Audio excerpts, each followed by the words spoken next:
प्रभु यीशु मसीह के नाम में आप सबों को पास्टर प्रकाश बेंजामिन का सलाम।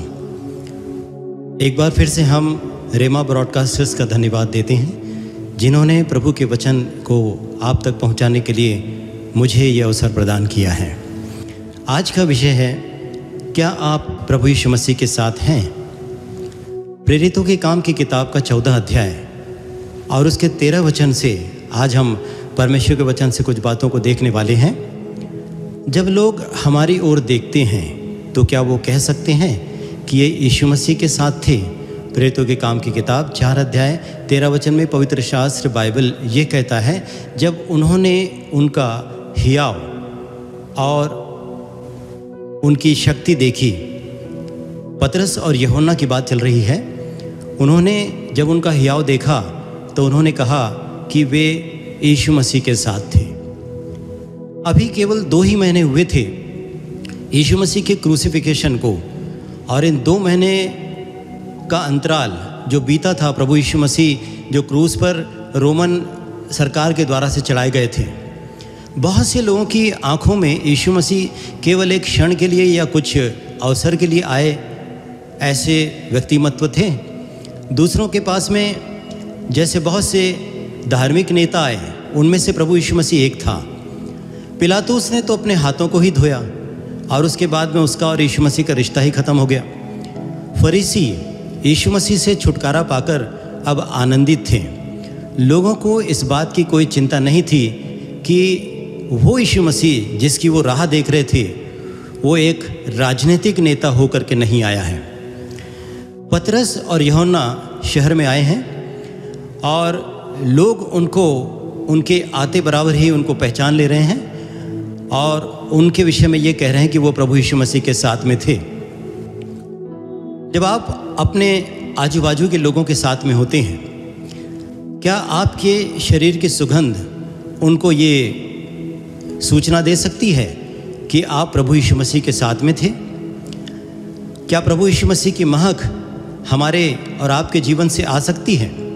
आज के इस अवसर पर हम प्रेरितों के काम की किताब के 4 अध्याय से कुछ पाठ करने जा रहे हैं और हम कुछ बातों को यहाँ देखना चाहते हैं जिनमें हमें मुख्य तौर पर यह देखना है कि कुछ गुण जो लोगों के अंदर में आते हैं जब वो यीशु मसीह के साथ में रहते हैं। सबसे पहला गुण यीशु मसीह के साथ में रहने से जो हमारे अंदर में प्रभावी होता है वो है तरस, जिसको अंग्रेजी में कंपैशन भी कहते हैं।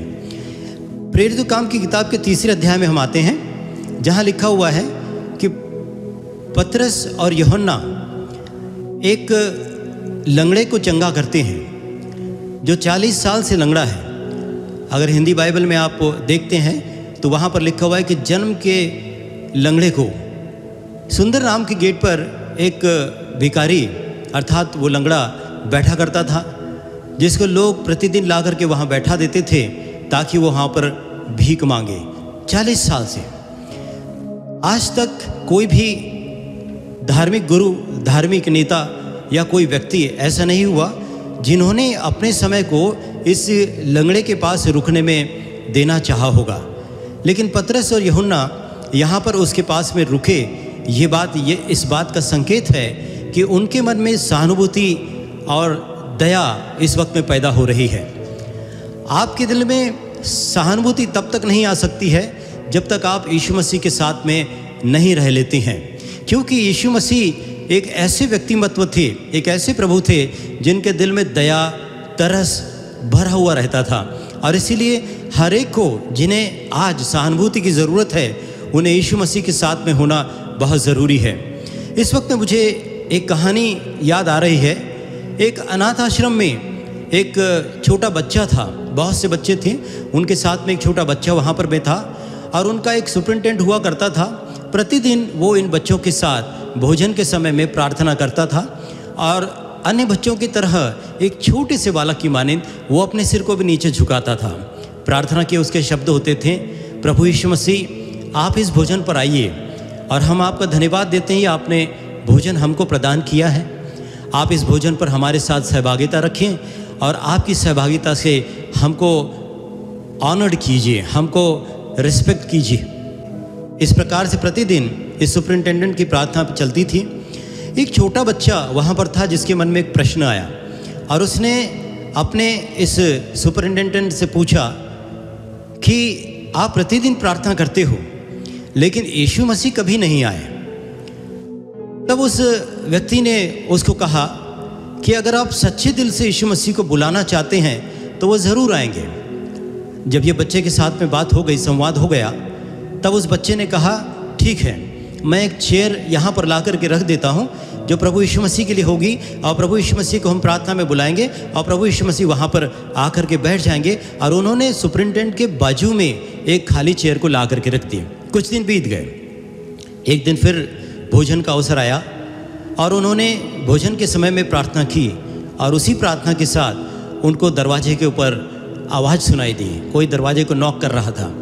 इन्होंने दरवाजे को खोला और देखा कि एक बूढ़ा आदमी जो ठंड में शिवरिंग हो रहा था, कपकपा रहा था, भूखा, और उस दरवाजे पर आकर के वो खड़ा हो गया। सुपरिटेंडेंट ने बहुत अदब से उनसे कहा, sir come and share a meal with us, हमारे साथ आकर के आप भोजन कीजिए, हमें आपको पाकर बहुत खुशी हुई है। और वो बूढ़ा व्यक्ति वहाँ पर अंदर आ गया। अंदर आने के पश्चात उन्होंने कहा, आप बहुत ठंड से सिकुड़ रहे हैं और आपको ठंड लग रही है, आप अपने आप को थोड़ा सा वार्म अप कर लीजिए। देखिए हमने लिए एक यहाँ पर चेयर भी आपके लिए लगाई है। और उस चेयर की ओर उन्होंने इशारा कर दिया। यह सब खत्म हो गया। वो लड़का उठ कर के बाद में सुपरिटेंडेंट के पास आता है और कहता है कि मैंने आज बहुत नज़दीक से देखा, यीशु मसीह स्वयं नहीं आते लेकिन वो किसी के भीतर होकर के अपने आप को हमारे पास में प्रस्तुत करते हैं। You know, Jesus said, if you have done it unto one of the least of these my brethren, you have done it unto me. प्रभु यीशु मसीह ने आप ही कहा, जो कुछ तुमने छोटे से छोटे इन लोगों के साथ किया वो मेरे साथ में किया। परमेश्वर का वचन एकदम सत्य है। जब हम दूसरों के प्रति दया और सहानुभूति दिखाते हैं तो ये हमारे लिए वो होता है कि हम प्रभु यीशु मसीह के प्रति उस दया और उस सहानुभूति को दिखा रहे हैं। एक सच्चा व्यक्ति जो यीशु मसीह के साथ में रहता है उसका दिल दया से और तरस से भरा हुआ होता है। चलिए दूसरे विषय की तरफ में आते हैं। दूसरी बात जो प्रभु यीशु मसीह के साथ रहने से हमारे अंदर में पैदा होनी चाहिए वो है करेज, जिसको हम हिंदी में कहते हैं हिम्मत। अब इस बात को हम थोड़ा सा ध्यान देंगे और हम प्रेरितों के काम की किताब के 4 अध्याय में वापस आ जाएंगे। पतरस और यूहन्ना को सुसमाचार सुनाने के आरोप में गिरफ्तार किया गया है। मंदिर के कप्तान, सदूकी और कुछ लोग यहाँ पर पतरस और यूहन्ना के सामने आकर खड़े हो गए हैं। वे उस समय वहाँ पर आकर खड़े जब वो प्रचार कर रहे थे और लोगों को बता रहे थे, और ये सुनकर वो बहुत ज़्यादा डिस्टर्ब हुए। ये सुनकर वो बहुत ज़्यादा परेशान हुए कि वो यीशु मसीह जो पुनरुत्थित हुआ है इस बात को जोर दे करके लोगों को यीशु मसीह पर विश्वास करना सिखा रहे थे। और उसी समय उन्होंने पतरस और यूहन्ना को गिरफ्तार किया। शाम का समय था, इसलिए उन्होंने उसको जेल में रोका रखा। प्रेरितों के काम की किताब का 4 अध्याय वचन 1 से 3। आज शैतान ने हजारों हजार लोगों को इसी प्रकार से बंधुआ बनाया है, इसी प्रकार से किडनैप कर लिया है, हाईजैक कर लिया है। और उसका इंटेंशन एक ही है, उसका उद्देश्य एक ही है कि वो लोगों को नाश करें। हमें हिम्मत की ज़रूरत है, हमें लोगों के पास में हिम्मत से जाने की ज़रूरत है और इन लोगों को छुटकारा दिलाने की ज़रूरत है जो शैतान की गिरफ्त में आज भी पाए जाते हैं। लेकिन हम जब हिम्मत की बात करते हैं तो हमको एक अलग सा प्रभाव, अलग सा असर हमारे अंदर में दिखाई देता है। पतरस और यूहन्ना यहाँ पर प्रचार कर रहे हैं, बड़ी हिम्मत के साथ वो कह रहे हैं, तुम ही लोगों ने उस निर्दोष यीशु मसीह को क्रूस पर चढ़ाया। वो निर्दोष था और तुमने उस पर दोष लगाकर वो सच्चे परमेश्वर के पुत्र को क्रूस पर मार दिया है। ये बड़े हिम्मत से वो यहाँ पर कह रहे हैं। और यह हिम्मत उनके अंदर में कहाँ से आई? ये उजियाला उनके जीवन में कहाँ से आया? ये अंधकार के बंध उनके जीवन में कहाँ से टूटे? हम आज पतरस और यूहन्ना के इस हिम्मत को देख करके एक बात और उनके जीवन में साथ में जुड़ी हुई है कि ये लोग जो है ये अनएजुकेटेड है, अनट्रेंड है, अशिक्षित लोग हैं और अप्रशिक्षित लोग हैं, लेकिन आज जो वो कर रहे हैं उससे लोगों ने उनका हियाव को देखा, उनकी हिम्मत को देखी और एक ही बात कहा कि ये निश्चय ही प्रभु यीशु मसीह के साथ में रहे हुए हैं। उनके पास आज एक हिम्मत है, उसका कारण यही है। मनुष्य अपने आप में हिम्मत कैसे अर्जित कर सकता है? केवल एक ही वजह से, जब वो प्रभु यीशु मसीह के साथ में रहता है। अगर हमें चाहिए कि हम जाकर के उद्धार लोगों को बताएं, अगर हम चाहते हैं कि हम लोगों के पास में जाकर प्रभु यीशु मसीह के विषय में बातचीत करें, तो हमें इस हिम्मत की ज़रूरत है। प्रभु यीशु मसीह की क्रूस को शेयर करने से ही वो हिम्मत हमारे पास में आती है। तीसरी बात यहाँ पर हम आज के वचन में देख रहे हैं, जो गुण हमारे अंदर में पैदा होते हैं वो प्रभु यीशु मसीह के साथ में रहने से, वो है कमिटमेंट। कमिटमेंट मतलब समर्पितता। पतरस और यूहन्ना पूरी तरह से प्रभु यीशु मसीह के लिए, अगर हम अंग्रेजी में एक शब्द का प्रयोग करें, आउट ऑफ स्टॉक। आज वो संसार के लिए उपलब्ध नहीं है, आज वो अपने परिवार के लिए उपलब्ध नहीं है, आज वो अपने मित्रों के लिए उपलब्ध नहीं है। उनके जीवन में और कोई नहीं, केवल यीशु मसीह है। सारी दुनिया सिमट कर यीशु मसीह तक उनके पास में सीमित हो गई है, क्योंकि वो समर्पित थे। वो प्रभु यीशु मसीह का प्रचार कर रहे हैं बहुत साफ तरह से। अगर मैं इस बात को कहूँ कि अगर इस संसार में एक नियम ऐसा पास कर दिया जाए कि अगर आप यीशु मसीह के विषय में बातचीत करते हो तो ये क्राइम माना जाएगा, ये गुनाह माना जाएगा। भाइयों और बहनों, मेरे वचन को सुनने वाले सभी श्रोताओं से मैं ये पूछना चाहता हूँ, कितने लोग मेरे और आप में से इस बात के प्रति परेशान होंगे कि ये यीशु मसीह के विषय में हम बातचीत नहीं कर सकते हैं? कुछ लोगों को ये बात परेशान नहीं करेगी, क्योंकि वो यीशु मसीह के बारे में कभी बात ही नहीं करते हैं। बहुत ईमानदारी से मैं कहना चाहता हूँ कि ये कुछ लोगों को बहुत अच्छा भी लगेगा कि ये ठीक ही हुआ कि यीशु मसीह के विषय में बातचीत करने पर बंदिश डाल दी गई है, क्योंकि वो यीशु मसीह के बारे में बातचीत करने में अपने आप को दोषी या अपने आप को कमी महसूस करते हैं और यीशु मसीह के विषय में दूसरों से वो बातचीत नहीं करते हैं। ये बात इस बात का संकेत है कि हमारे जीवन प्रभु यीशु मसीह की पूर्ण तरह समर्पित नहीं है। एक और बात यहाँ पर मैं बोलना चाहूँगा कि अब उन लोगों के लिए जो यीशु मसीह का नाम बोलने से कतराते हैं, शर्मिंदगी को महसूस करते हैं, दूर जाना चाहते हैं, उनको एक बहुत अच्छा बहाना भी मिल जाएगा कि यीशु मसीह का नाम लेना एक गुनाह होने की वजह से अब हम यीशु मसीह के बारे में कुछ नहीं बोलते हैं। मैं आपको इस बात को बता रहा हूँ कि कुछ लोग प्रभु यीशु मसीह के साथ में रहते हैं, लेकिन उनके ऊपर प्रभु यीशु मसीह के जीवन का कोई प्रभाव ही नहीं है। प्रभु यीशु मसीह की संगत का कोई असर ही नहीं है। एक लोहा होता है, वो चुंबक के सानिध्य में रहता है। अगर एक लोहे के साथ चुंबक को कुछ दिन तक रख दिया जाए तो उस लोहे के अंदर में चुंबकीय गुण अपने आप आ जाता है।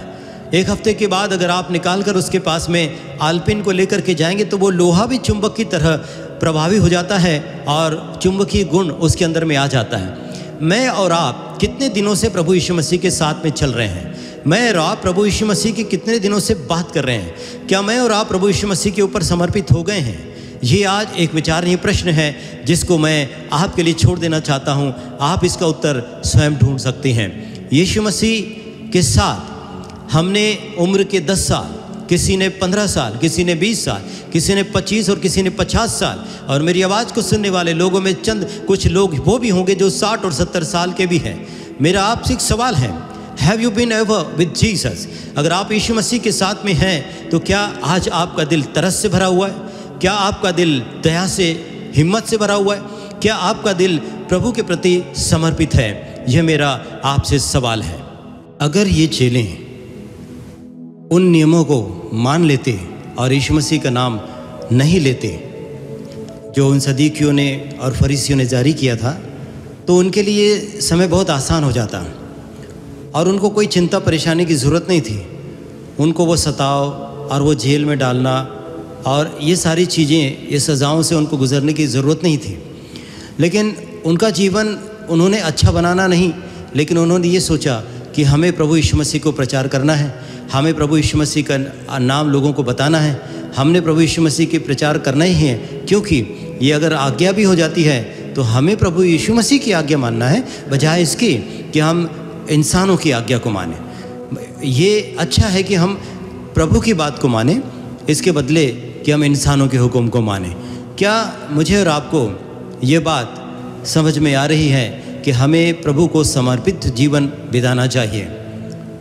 बहुत से लोग यीशु मसीह का नाम नहीं लेते हैं। क्यों नहीं लेते हैं मैं आपको बताऊं। क्योंकि वो डरते हैं कि लोग हमारे बारे में क्या कहेंगे। अगर लोगों को ये मालूम होता है कि हम मसीह हैं, हम मसीह के बारे में बात कर रहे हैं, तो वो हमारे बारे में क्या सोचेंगे कि अरे ये तो मसीह है। मैं आपको एक और बात बताना चाहता हूँ कि यीशु मसीह हमारा पुनरुत्थित प्रभु है। वो अगर हम उससे कभी मिले हैं, अगर हमारी मुलाकात उससे हुई है, यीशु मसीह जो ज़िंदा खुदा है, अगर हम उसके सानिध्य में रहे हैं, तो हमारे जीवन में सबसे पहले प्रभु यीशु मसीह होगा। अगर यीशु मसीह हमारा है तो हम उसी की बात को मानेंगे और हम यीशु मसीह की बात को ही बिना डरे हम लोगों के सामने में बोल सकेंगे। पतरस और यूहन्ना अगर प्रभु को समर्पित नहीं रहते तो यीशु के बारे में कदापि वो प्रचार ही नहीं करते। वो लोग प्रभु यीशु मसीह को समर्पित थे और इसीलिए वो संसार के लोगों का ख्याल नहीं करते थे, लेकिन वो प्रभु यीशु मसीह को क्या अच्छा लगता है उस पर वो ख्याल कर रहे थे। यूहन्ना और पतरस को दूसरी बार भी जब जेल में डाला गया, जब वो यीशु मसीह के बारे में प्रचार कर रहे थे और उन्हें इसी काउंसिल के सामने, इसी सभा के सामने लाया गया और सभा में उनसे ये कहा गया, क्या हमने तुम्हें आज्ञा नहीं दी थी कि इस यीशु मसीह के नाम से किसी प्रकार की शिक्षा तुम न दो? लेकिन हम देख रहे हैं कि तुम जा कर के यरूशलेम को, सारे शहर के लोगों को आपने प्रभु यीशु मसीह की शिक्षाओं से भर दिया है, प्रभु यीशु मसीह के नाम से भर दिया है। तब पतरस और यूहन्ना ने, दूसरे अपोस्टल्स ने ये उत्तर दिया, we ought to obey God rather than man. प्रेरितों के काम की किताब के 5 अध्याय 28 और 29 वचन में लिखा हुआ है। उन्होंने कहा कि हमें मनुष्यों की बात मानने से ज़्यादा परमेश्वर की बात मानना ही पसंद है। और इस प्रकार से जो यीशु मसीह के साथ में रहते हैं वो प्रभु यीशु मसीह की आज्ञाकारिता के जीवन में भी अपने आप आ जाते हैं। अब इस बात को यहाँ समाप्त करते हुए मैं एक बात फिर से यहाँ पर दोहराना चाहूँगा। हमारे लिए एक महत्वपूर्ण बात यहाँ सीखने की ये है कि हम कितने भी पढ़े लिखे हों, अगर हम अशिक्षित भी हों, हमारे ऊपर में लोगों का कितना भी दबाव हो या हमारे ऊपर में कोई आज़ादी भी ना हो, तो हमें एक ही काम करना है, हमें यीशु मसीह का नाम लोगों को बताना है, जिसके लिए हमने यहाँ पर आज के कलाम में देखा है। हमें कंपैशन की ज़रूरत है, हमें करेज की ज़रूरत है और हमें प्रभु यीशु मसीह के साथ आज्ञाकारिता की ज़रूरत है। वो लोग प्रभु के शिक्षित नहीं थे, ज़्यादा पढ़े लिखे लोग नहीं थे, इसलिए वो ज़्यादा प्रकार के लोगों के प्रभाव में नहीं पड़ते थे और लोगों की बातों में नहीं पड़ते थे, लोगों की बात को सुनते नहीं थे, तवज्जो नहीं देते थे। लेकिन वो जो प्रभु ने कहा है उसी बात को वो मानते थे। काश हमारे जीवन में भी ये बात आ जाए कि हम इंसानों की बात से ज़्यादा महत्व परमेश्वर की बात को देने लगे और जो खुदा ने हमसे कहा है हम वही बात लोगों की आज्ञाकारिता में लेकर के हम उसको पूर्ण करें, तो ये हमारे लिए ज़्यादा अच्छा होगा। अंत में यही एक बात कहूँगा, there is something in the very tone of the man who has been with Jesus which has more power to touch the heart than the most perfect oratory। जो प्रभु यीशु मसीह के साथ में रहते हैं उनकी ज़ुबान में बहुत ताकत होती है। वो भले ही बहुत अच्छे वक्ता न हो, प्रवक्ता न हो, लेकिन उनकी बातें दिलों को छू जाती है। परमेश्वर इन वचनों के द्वारा से आप सबों को आशीर्वाद दें।